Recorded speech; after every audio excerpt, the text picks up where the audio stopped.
प्यारे साथियों नमस्कार। मैं रोहित नागर आपका अपने इस YouTube चैनल पर स्वागत करता हूं। प्यारे साथियों, मैं वर्तमान में दिल्ली पुलिस में कार्यरत हूं और पिछले लगभग 14-15 सालों से अध्यापन भी करा रहा हूं, टेस्ट भी क्वालिफाई कर रहा हूं। साथियों, मैं देखता हूं कि मेरे कुछ साथी गांव से बिलोंग करते हैं या शहर में जहां भी हैं, जनरल कंपटीशन की तैयारी कर रहे हैं, लेकिन उन्हें लगभग 4-4 साल हो गए हैं, 5 साल हो गए, टेस्ट क्वालिफाई नहीं हुआ। तो इसके पीछे कुछ ना कुछ कारण तो जरूर रहा हो। ऐसा क्या कारण है कि टेस्ट क्वालिफाई नहीं हो रहा? ऐसा क्या कारण है कि ऐसी क्या कमी है कि हम जिस एग्जाम में बैठ रहे हैं वो एग्जाम क्वालिफाई नहीं हो रहा? कुछ ना कुछ कमी जरूर है और उस कमी को सुधार के लिए अपने अनुभव के आधार पर, क्योंकि मैं लगभग 2009 से दिल्ली पुलिस में हूं और 2010 में सीपीओ क्लियर किया, सीआईएसएफ मिली थी।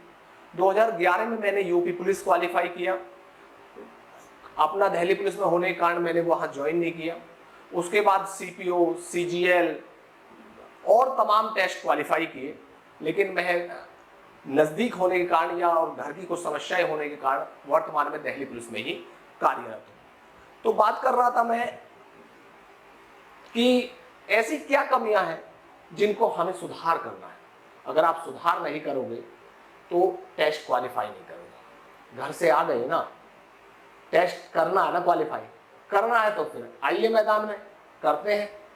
तो सबसे पहले हम बात करेंगे कि सबसे महत्वपूर्ण जो पॉइंट है इस एग्जाम को पास करने का, वो है लक्ष्य का निर्धारण। जब तक आप लक्ष्य का निर्धारण नहीं कर लेंगे तब तक आप एग्जाम क्वालिफाई नहीं कर सकते। होता क्या है, गांवों में आप देखते होंगे कि हम किसी लड़की की शादी करनी होती है तो लड़की का पिताजी सबसे पहले कार्ड छपवाता है या लड़का ढूंढता है? ऑब्वियसली लड़का ढूंढता है, क्योंकि जब लड़का ढूंढता उसके बाद शादी का प्रोसेस आगे चलता है। तो सबसे महत्वपूर्ण आपको लक्ष्य निर्धारण कर लेना है कि मुझे एसएससी का एग्जाम देना है। एसएससी में भी काफी एग्जाम है, जैसे सीजीएल का है, सीपीओ का एग्जाम है, सीएचएसएल का एग्जाम है, एमटीएस है, या अभी वर्तमान में जो दिल्ली पुलिस की वैकेंसियां आएंगी वो दिल्ली पुलिस की कांस्टेबल की वैकेंसियां, वो भी एसएससी के माध्यम से होती है। आपको टीचिंग में जाना है, आपको बैंक का एग्जाम देना है, आपको यूपी पुलिस का एग्जाम देना है। ये तमाम जो टेस्ट है वो सबसे पहले आप एक टेस्ट, कोई भी एक टेस्ट बना लीजिए, सिंगल एक टेस्ट आप अपने माइंड में बना लीजिए और उस टेस्ट पे फिर मेहनत कीजिए। जब तक आप अपने माइंड में उस टेस्ट को नहीं बनाएंगे, इधर उधर एग्जामों में डिस्टर्ब रहेंगे, तब तक आप एग्जाम क्वालिफाई नहीं कर सकते। किसी में हिंदी होगा, किसी में इंग्लिश होगा, किसी में मैथ कम होगा, किसी में कुछ होगा, किसी में कुछ होगा, आप इसी उलझनों में उलझे रहेंगे। तो सबसे पहले आप एक एग्जाम को अपने माइंड में फोकस कर लीजिए कि ये एग्जाम देना और इसी वर्ष मुझे निकालना है। और दूसरी महत्वपूर्ण बात कि उस लक्ष्य निर्धारण के लिए हमें कौन कौन सी और चीजें चाहिए, वो सब इस पे डिपेंड करेंगे। जैसे मैंने आपको शादी वाला एग्जांपल दिया कि कार्ड छपने हैं, लहंगा आना है, हलवाई होना है, टेंट वाले से बात होनी है, वो तमाम बातें सब लड़के के ढूंढने के मिलने के बाद शुरू होती है। ऐसे ही जब लक्ष्य आपका निर्धारण हो गया, उसके अकॉर्डिंग ही आप फिर सारी तैयारी कीजिए। दूसरा, जो ये लक्ष्य का निर्धारण है, ये आपको ग्रुप, जैसे इन वैकेंसियों में ग्रुप होते हैं, group A, group B, group C और ग्रुप डी की वैकेंसियां होती हैं। जो ग्रुप ए है उसमें यूपीएससी की और स्टेट पीसीएस की, जो भी अपना अपना स्टेट है उसमें पीसीएस की एग्जाम। साथ ही जो बी ग्रुप है उस बी ग्रुप में एसएससी के माध्यम से वैकेंसियां, यूपी ट्रिपल एससी की कुछ वैकेंसियां, और सी के माध्यम से आप देखेंगे जो सी में है, सी में आप दिल्ली पुलिस कांस्टेबल की, हेड कांस्टेबल मिनिस्ट्रियल आदि वैकेंसियां जो है वो ग्रुप सी में देखेंगे। और डी के माध्यम से ग्रुप जो डी है उसमें आप क्या करेंगे, उसमें ग्रुप डी की जो वैकेंसियां हैं वो है एसएससी जीडी, एसएससी एमटीएस, ये ग्रुप बटे हुए। आपको अपनी योग्यता के अनुसार मुझे यूपीएससी देना है उसका चयन कीजिए, स्टेट पीसीएस देना है उसका चयन कीजिए।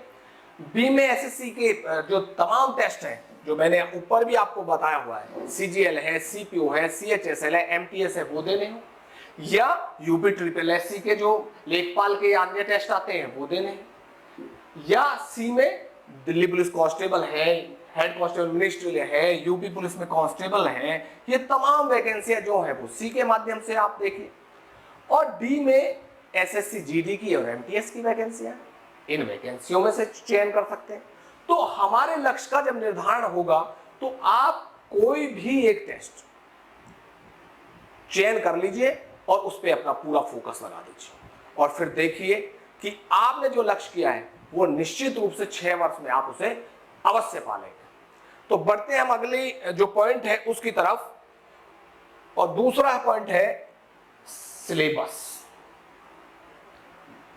सिलेबस जो कि सबसे महत्वपूर्ण तथ्य है। अक्सर बच्चे क्या गलती करते हैं, दिल्ली पुलिस कांस्टेबल है, एससीपीओ है, कोई भी एग्जाम आता है सीधा आधा धुंध उस पर लग जाते हैं। किसी भी एग्जाम को पास करने का एक सही तरीका होता है, एक सही पैटर्न होता है। तो अब सिलेबस में आप क्या करेंगे, जब सिलेबस आप देखेंगे तो उस सिलेबस को पहले, सबसे पहले मान लो आपने सीपीओ का एग्जाम देना है, तो आप बुक सेलर के पास जाइए, ऑनलाइन प्लेटफॉर्म पे जाइए, गूगल से सर्च कीजिए, जहां भी आपको करना है करिए, सबसे पहले उसका सिलेबस ले आइए।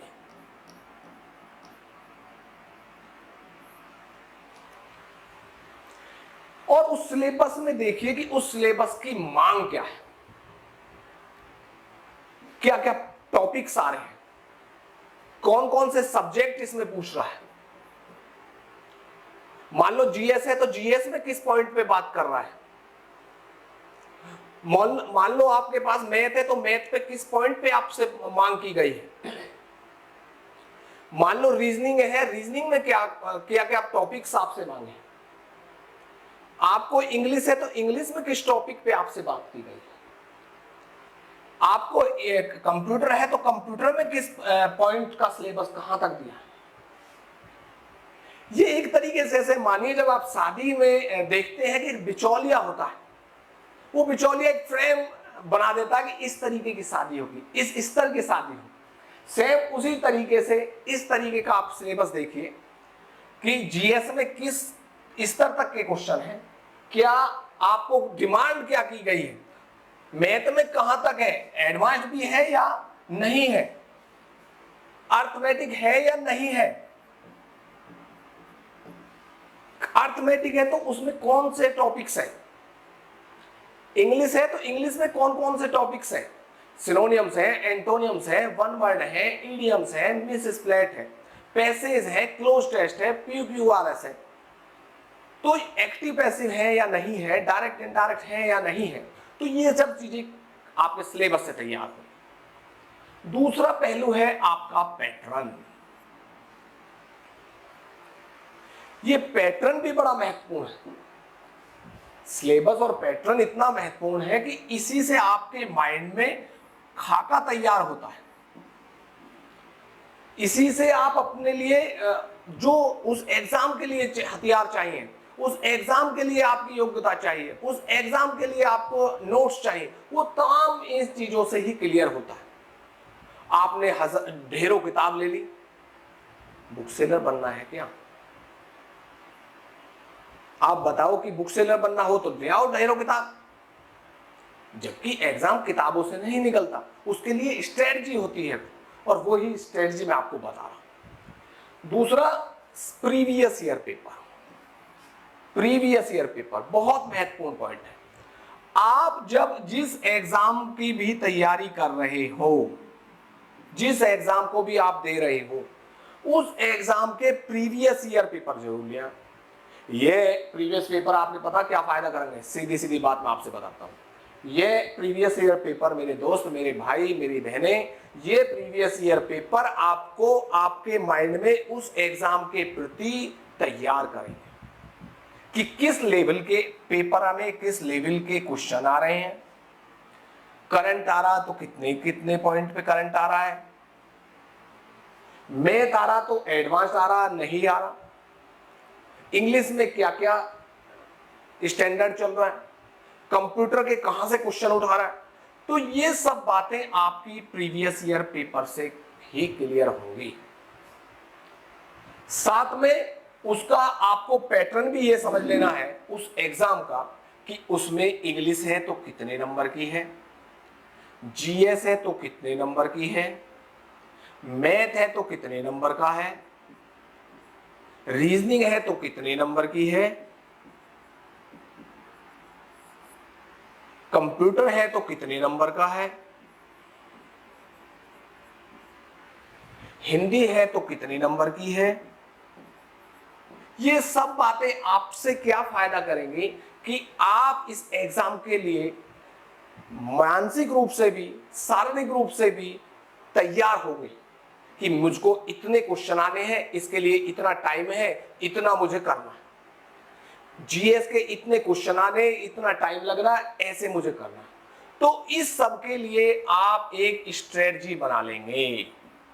क्या बना लेंगे? एक स्ट्रेटजी, अपना एक खाका तैयार कर लेंगे। जब ये स्ट्रेटजी आपकी बन जाएगी तो सीधा सीधा तैयार है, उस स्ट्रेटजी को बस फॉलो करना है, क्योंकि कुछ नहीं करना, आपको सिर्फ उस स्ट्रेटजी को फॉलो करना है कि ये मेरा एग्जाम है, ये मेरे क्वेश्चन का तरीका रहेगा। वो हमने यहां सिलेबस से, प्रीवियस ईयर पेपर से, पैटर्न से सीख लिया। उसके बाद हम आगे बढ़ते हैं, और आगे बढ़ेंगे तो अगला जो मेन पॉइंट है वो है कोचिंग, बुक्स, लाइब्रेरी और शॉर्ट नोट्स। प्यारे साथियों, अब मुद्दे पे आते हैं और बात करते हैं तैयारी का जो मुख्य पक्ष है। तैयारी का जो मुख्य पक्ष है, अब उसकी बात कर लेते हैं। जो वो एग्जाम होगा उसके लिए हमें क्या क्या नोट्स बनाने हैं, क्या तैयार रख के चलना है। जैसे आप देखा ना कि हम मैदान में पहुंच गए, हमें क्रिकेट खेलना है, मैदान में पहुंच गए, और हम जो किट लेके गए उस किट में हम हॉकी ले गए, क्रिकेट का बल्ला नहीं ले गए, चल पाएगा क्या? ग्लव्स ले जाने थे, ग्लव्स लेके नहीं गए, हेलमेट लेके नहीं गए, चल पाएगा क्या? या दूसरा पॉइंट आप समझें, आप कहीं घूमने गए, मान लो आप जम्मू कश्मीर में घूमने गए, कश्मीर घूमने गए, और आप वहां पर जो गर्मियों के कपड़े हैं वो लेके चले गए, या आप वहां आपको लेके जाने थे वूलन वाले, सर्दी से बचाव वाले कपड़े, और आप ले गए हाफ शर्ट, चल पाएगा क्या? तो ये सब चीजें हमें हमारे एग्जाम के लिए क्या चाहिए, किस स्तर के नोट्स चाहिए, वो सब बातें मैं आपके साथ यहां शेयर करूंगा। आओ, सबसे पहला पॉइंट है कोचिंग। बहुत से बच्चे मेरे दोस्त हैं, वो कहते हैं कोचिंग करें या ना करें। सबसे पहला सवाल ही है मन में। देखो दोस्त, आप एक बात समझिए कि कोचिंग करें या ना करें ये कई बातों पर निर्भर है। पहला कि जब आपने सिलेबस देखा था, जब मैंने आपको सिलेबस में बताया था, प्रीवियस ईयर पेपर बताया था कि यहां से आप प्रीवियस ईयर पेपर जैसे एग्जाम को दे, उस पेपर के प्रीवियस ईयर पेपर जरूर चेक करें। वो प्रीवियस ईयर पेपर आपको ये तैयार करेंगे कि हमें कोचिंग लेनी है या नहीं लेनी है तो किस सब्जेक्ट की लेनी है, या पूरे उस पेपर की लेनी है। यह डिपेंड करेगा कि आप, ये स्वयं से निर्धारित होता है, ये अपना व्यक्ति विशेष से निर्धारित होता है। बहुत से अनादुम गाय कॉफी उठाई और घुस गए, कोचिंग में पैसे जमा कर दिए पहले दिन, क्योंकि माँ बाप ने आपको दिए थे कि ले भैया मेरे सपनों को साकार कर, अपने सपनों को साकार कर, और मेहनत की कमाई करके आपको पैसे दे दिए। आप पहुंच गए और अपना कोचिंग ज्वाइन कर लिया। तो भैया मेरे छोटे भाई बहन, आपसे सिर्फ एक गुजारिश है, कभी भी कोचिंग ज्वाइन करें तो सबसे पहले उसकी हिस्ट्री जरूर जान लें। हिस्ट्री जानने का लिए क्या कहता है कि उन्होंने कोई एग्जाम क्वालिफाई किया है या नहीं किया, वहां से कितने बच्चे क्वालिफाई कर रहे हैं या नहीं कर रहे, रिजल्ट रिकॉर्ड ट्रैक क्या रहा, रिजल्ट का क्या रिकॉर्ड रहा है। दूसरा और महत्वपूर्ण जो पॉइंट है वो ये है कि वो आपके समझ में भी आ रहा है या नहीं आ रहा। जिस कोचिंग में आप बैठे हैं कुछ समझ में भी आ रहा है या ऊपर गई जा रहा, तो ये बातें भी बहुत महत्वपूर्ण है। दूसरा पॉइंट ये है कि आप इस पॉइंट पे भी आए, कोचिंग किसी के कहने से नहीं करनी है कि भाई जा रहा तो मैं भी जाऊंगा, पड़ोसी जा रहा तो मैं भी जाऊंगा, ऐसे नहीं करना यार।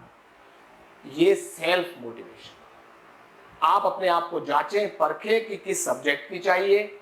अब तो पर्सनली भी हो रही है, मैथ की अलग है, जीएस की अलग है, इंग्लिश की अलग, और कंप्लीट भी कराते हैं। तो ये स्पेशली आपके ऊपर निर्भर है। अब दूसरी पॉइंट आता है बुक्स। जब आप किसी कोचिंग में चले जाते हैं, वहां से कोचिंग कर रहे हैं, वहां से उनके नोट्स मिलते हैं, उनसे तैयार कर सकते हैं, या उस पॉइंट के लिए, उस सब्जेक्ट के लिए केवल एक बुक आप ले सकते हैं, केवल एक बुक ऑन सब्जेक्ट उस सब्जेक्ट पर केवल एक बुक आपको रखनी। अक्सर मैं देखता हूं बहुत से बच्चे क्या करें, बुक सेलर के पास गए, ये भी दे दे, ये भी दे दे, ये भी दे दे, और उसका नुकसान क्या होता है आप अच्छे से जानते हैं। उसका नुकसान ये होता है कि ना तो यही पढ़ी जाती और ना भाई वो ही पढ़ी जाती, और जब एग्जाम पास आ जाता है फिर सोचता है पढ़ूं क्या। ये बहुत मेगा प्रॉब्लम।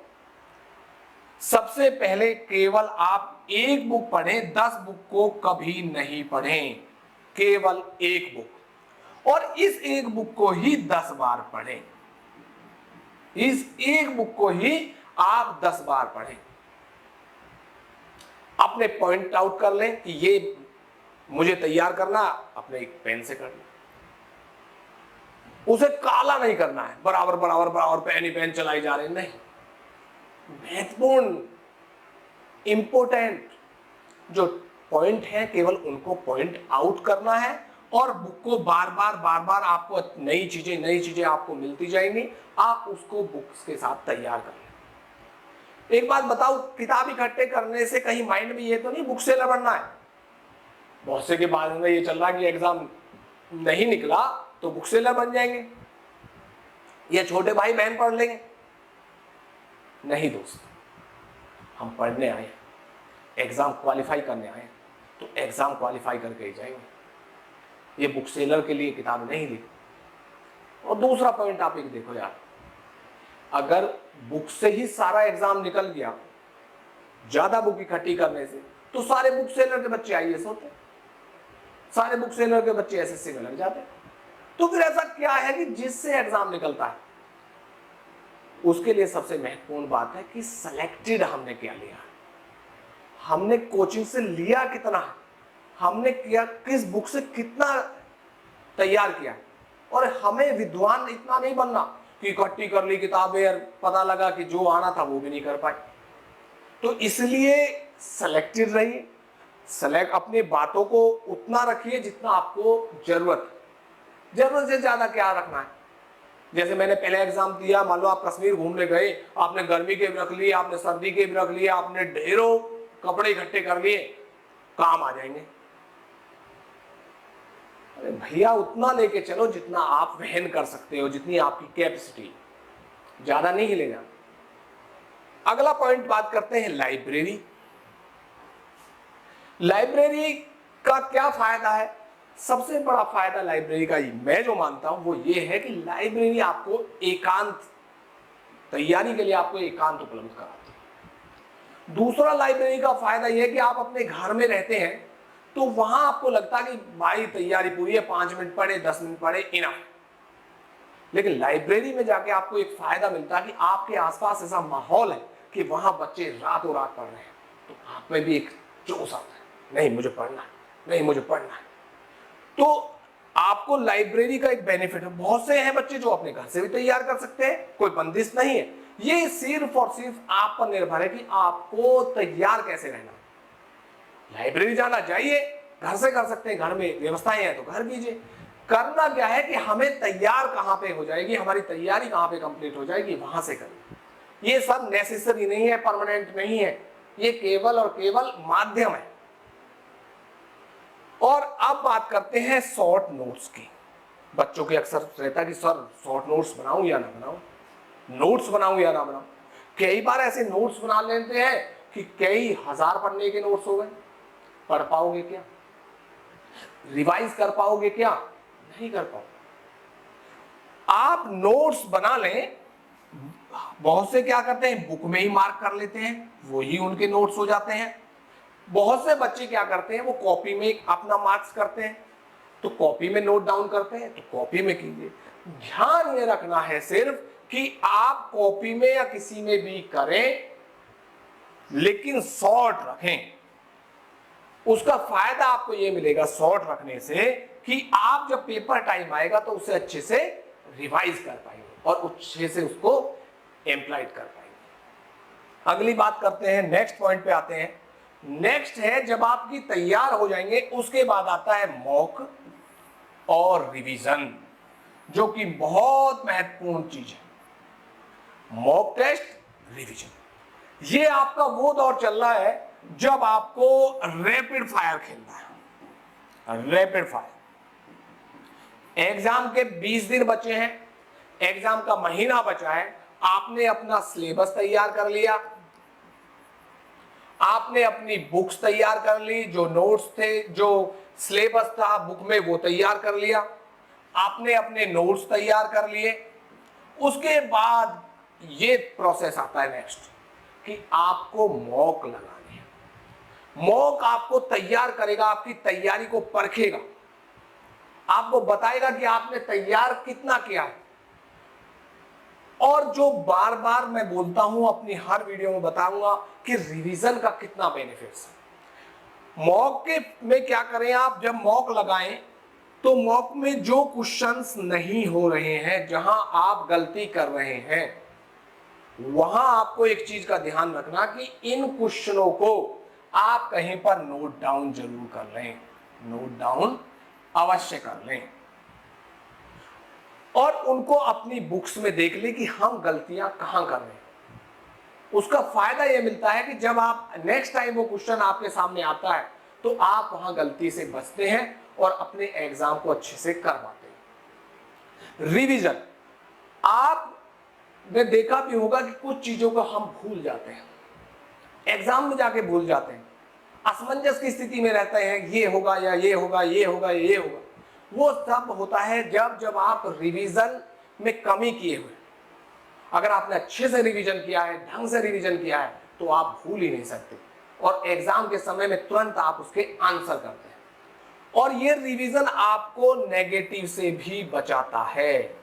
यह आपको नेगेटिव होने से, जो कि आपको एग्जाम से बाहर करा देगा नेगेटिव, उससे भी बचाता है। इसलिए मॉक जरूर लगाएं, ज्यादा ना लगाएं लेकिन लगा लें। अच्छी जो स्टैंडर्ड्स हैं, जिन इंस्टीट्यूटों के स्टैंडर्ड है या कोई ऐसे जो आपको उस स्तर तक करा रहे हैं, आपको जब आपने तैयारी किएगा अनुभव हो जाएगा, आपको पता लगेगा कि कहां से एग्जाम बन रहा है, कहां से क्वेश्चन आ रहे हैं, तो फिर उस स्तर का मॉक टेस्ट लगाएं। मॉक टेस्ट में ध्यान ये रखें, कभी ऐसा मॉक टेस्ट ना लगाएं जो आपको डिप्रेस में कर दे कि आपने हार्ड लगा लिया, वहां एग्जाम इजी आता है, आपने हार्ड कर लिया और आप फंस जाए।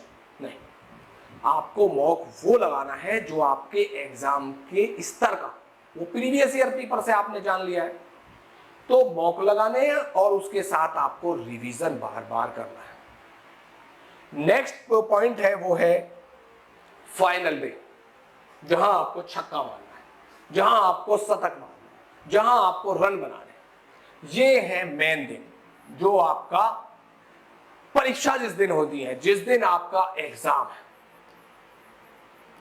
जिस दिन के लिए आप तपे हैं, जिस दिन के लिए आपने संघर्ष किया है, मेहनत की है, कोचिंग गए हो, लाइब्रेरी गए हो, अब आज वो दिन है जहां आपको वो चीजें धरातल पे उतार देनी है। आपने यहां जो मैं पीछे बातें की, आपने वहां पूरी मेहनत कर ली, फुल्ली मेहनत, नो डाउट आपने जबरदस्त मेहनत की, लेकिन इस दिन आप जीरो पे आउट हो गए। मानो कोई मान लेगा क्या इस बात को? नहीं मानो, क्योंकि आपकी ये चीजें यहां पर धरातल पे आपकी आनी चाहिए। आप एग्जाम के दिन उन चीजों को धरातल पे लाएंगे, उन चीजों को आपने अच्छे से तैयारी की है, अच्छे से मॉक किया है, अच्छे से आपने रिवीजन किया है, अच्छे से बुकों का अध्ययन किया है, तो ये भी सत्यता है कि आप उस दिन भी अच्छा खेलेंगे, नो डाउट। क्योंकि जिसने अपने नेट पे पसीना बहाया ना दोस्त, वो निश्चित रूप से एग्जाम अच्छा ही करता है। रेयर केस होते होंगे, एग्जाम्पशन होते होंगे, लेकिन नियम यही है कि जिसने वहां मेहनत की है वो यहां भी रिजल्ट देगा। तो कहने का मतलब है कि फाइनल जिस दिन हमारी परीक्षा है, उस दिन हमको अच्छे से तैयार रहना है, डिप्रेस नहीं होना है। बहुत से बच्चे क्या आते हैं, पेपर में डिप्रेस हो जाते हैं, पेपर का हवा बना लेते हैं, पेपर का लोड ले लेते हैं। जबकि दोस्त एक बात सुनो, ना पेपर तो है, पेपर तो है, इससे ज्यादा क्या हो जाएगा भाई? भाई यही तो होगा ना, निकलेगा बस, इससे ज्यादा तो कुछ नहीं होना। बताओ अगर होना हो तो। पेपर है, पेपर देखा ना, तैयारी की है, पेपर बढ़िया जाएगा, क्या दिक्कत? तो दोस्त हमें एक चीज देखनी है, स्पष्ट रूप से देखनी है कि हम फाइनल वाले दिन, हाँ थोड़ी सावधानी जरूर रखनी है। जो हम लेके गए हैं, जो हमारे माइंड में एकत्रित है, उसको एग्जाम के अकॉर्डिंग हमें उतार देना है। दूसरा, कई बार पेपर को अच्छे से पढ़ना है, अच्छे से पढ़ना है, जल्दबाजी कुछ नहीं कही करनी हमें। वहां पे आपने देखा होगा कि पेपर में टाइम दिया तो है, वो टाइम जो देने वाला है एग्जामिनर, उन्होंने वो टाइम रखा है जो एक औसतन बच्चा भी उस टाइम में एग्जाम को कर लेगा। तो फिर जल्दबाजी का एक प्रॉपर समय दिया, तो फिर हमें घबराना नहीं है, डरना नहीं है, डिप्रेस नहीं होना, लोड नहीं लेना। हमें सिर्फ अपना एग्जाम अच्छे से दे देना है, दैट्स इट। जो हमने वहां पीछे तैयार किया है बस यहां उतार देना और कुछ भी नहीं करना। थोड़ा सा सतर्क रहना है, दिमाग को फोकस्ड रखना है, कूल माइंड रहना है, धोनी भाई की तरह अपने आप को धोनी की तरह शांत रखते हुए अच्छे से पेपर देना है। मालिक आपके साथ रहता है और हमेशा मालिक उसके साथ रहता है। भगवान, परमपिता, परमेश्वर जो आप मानते हो वो उनके साथ रहता है जो अच्छे से मेहनत कर लेता है। मदद उसकी करता है खुदा भी, मालिक भी, जो खुद मेहनत करता है। तो प्यारे बच्चों, फाइनल डे में आप क्या करेंगे? शांत रहना है, तैयारी जो की है उसके अपने धरातल पे उतार देना है। फाइनल कुछ नहीं, अच्छा रिजल्ट जाएगा। अगला पॉइंट है, जो आपके पॉइंट है वो फाइनल डे वाला, कि आपको इससे क्या कर लेना, इस दिन आप अपना एग्जाम अच्छे से दे के आएंगे। और जो हमने सारा ये मेहनत की है, जो सारी बातें आपके साथ शेयर की हैं, वो सब बातें आपकी तैयारी और एग्जाम से वाले दिन आपको क्या करना है, वो तमाम बातें आपको समझाएंगे। इसके बाद आपको और भी 2-4 बातें आपको समझ लेनी है। वो महत्वपूर्ण बातें क्या है कि आपका फिजिकल होगा, आप फिजिकल को भी अच्छे से करें, आपका मेडिकल होगा, आप उसको अच्छे से करें। और आपके जब डॉक्यूमेंट्स वेरिफिकेशन होंगे तो उनमें भी डीवी जो होता है डॉक्यूमेंट्स वेरिफिकेशन, इनमें भी कहीं कोताही नहीं बरतनी है, क्योंकि जब तक ज्वाइनिंग लेटर नहीं आ जाता तब तक हर पॉइंट आपके लिए महत्वपूर्ण है, हर स्टेप आपके लिए महत्वपूर्ण है। कोई भी ऐसा पॉइंट नहीं है जहां आप पीछे हट जाए, क्योंकि फिजिकल नहीं दिया बाहर हो जाएंगे, मेडिकल नहीं दिया बाहर हो जाएंगे, एग्जाम अच्छे से नहीं दिया बाहर हो जाएंगे, डॉक्यूमेंट्स वेरिफिकेशन नहीं कराया बाहर हो जाएंगे। तो ये छोटी छोटी बातें भी हमको ध्यान रख लेनी है। चाहे फॉर्म भर फिलअप कर रहे हैं उस समय भी ध्यान रखना कि एक छोटी सी गलती, कोई नाम करेक्शन, कोई और भी पॉइंट, आपके पूरे जो मेहनत की आपने वो सब बेकार हो जाएगी। इसलिए मेरे प्यारे साथियों, मेरे छोटे भाई बहनों, मैंने सिर्फ एक ध्येय अपनी लाइफ का बना लिया है। वो ध्येय ये है कि आपका सिलेक्शन कराना है, इसके अलावा और मेरे माइंड में कोई भी बात नहीं है। आपका सिलेक्शन कराना है। और सिलेक्शन होगा क्यों नहीं यार, हमारा हुआ है, कितने टेस्ट निकाले हैं, कोई दिक्कत ही नहीं। दिक्कत मैं जो मानता हूं वो दिक्कत केवल ये है कि दिशा ठीक नहीं है, आपकी डायरेक्शन ठीक नहीं है एग्जाम के प्रति। टेस्ट इसलिए नहीं निकल रहा, इसलिए अपने डायरेक्शन ठीक रखो, दिशा ठीक रखो। आपको दिल्ली जाना, आप आगरे की तरफ जा रहे हैं, कभी पहुंच पाओगे क्या? आप आगरा जाना है, दिल्ली जाना है, पहले डिसाइड कर लो। दिल्ली जाना है तो दिल्ली की तरफ चलो, आगरा जाना तो आगरा चले जाओ। लेकिन टेस्ट क्वालिफाई नहीं किए हो पाया तो डिफेंस में आके आगरा में एडमिट जरूर हो जाओगे। तो इसलिए मेरे भाई, आप सारी बात छोड़ो, दिमाग में सिर्फ एक बात सेट कर लो, एग्जाम निकालना है, निकालना है, निकालना है, दैट्स इट। बहुत बहुत धन्यवाद, थैंक यू वेरी मच।